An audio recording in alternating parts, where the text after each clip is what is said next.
As we all know, the universe is multidimensional, and we can never see objects in two-dimensional space. Yet, incredibly, an ordinary woman witnessed this very miracle. One day while working, a two-dimensional plane resembling frosted glass suddenly materialized in front of her. Stunned, she cautiously approached. Something seemed to be moving inside. She picked up a stone and threw it, but it passed straight through to the ground behind. As she moved closer to investigate, a hand suddenly pressed against the plane's surface, followed by several human silhouettes appearing within. Federal agents Annie and Jack arrived quickly, but the scene had already returned to normal. They could only review the recorded footage, which showed figures apparently trying to emerge. Radiation readings at the site were normal. While Annie was reviewing the data, their equipment suddenly detected voices. Soon, other personnel on site heard the audio transmission as well. The people inside claimed they could see the light from their camp, meaning the two-dimensional plane was still present, just invisible to them now. At that moment, the two-dimensional plane reappeared. By adjusting the sound frequency, Annie successfully established communication with those inside. She then received shocking news. The person speaking was Amy, who had disappeared in 2019. When Annie asked if she could see anyone nearby, Amy insisted she was alone. Before Annie could ask more questions,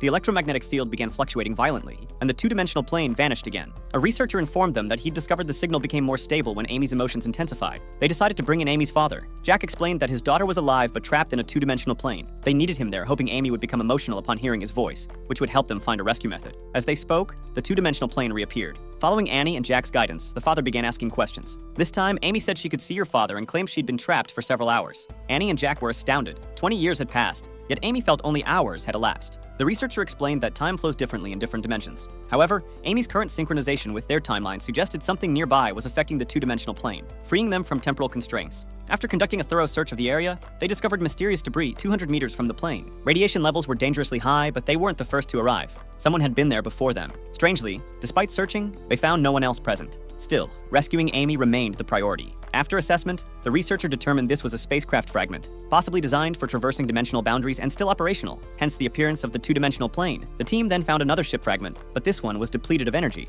They quickly brought the fragments near the site and injected electromagnetic energy. Through continuous adjustments, the two-dimensional plane reappeared. As they moved the fragment, the two-dimensional plane transformed into three-dimensional space. They could now clearly see Amy inside. Annie urged Amy to step out, but strangely, she still couldn't exit. Worse yet, the three-dimensional space couldn't maintain stability and was rapidly collapsing. Annie realized that if the fragment could breach dimensional boundaries, perhaps placing the other fragment inside could open Amy's space. Indeed, as soon as they inserted the fragment, the small space began to fracture. Amy successfully pushed her hand through, and Annie grabbed it, pulling her out. They had succeeded. Not only Amy, but everyone who had ever entered the two-dimensional plane throughout history suddenly appeared. But Annie and Jack barely had 2 days to rest before another supernatural phenomenon occurred.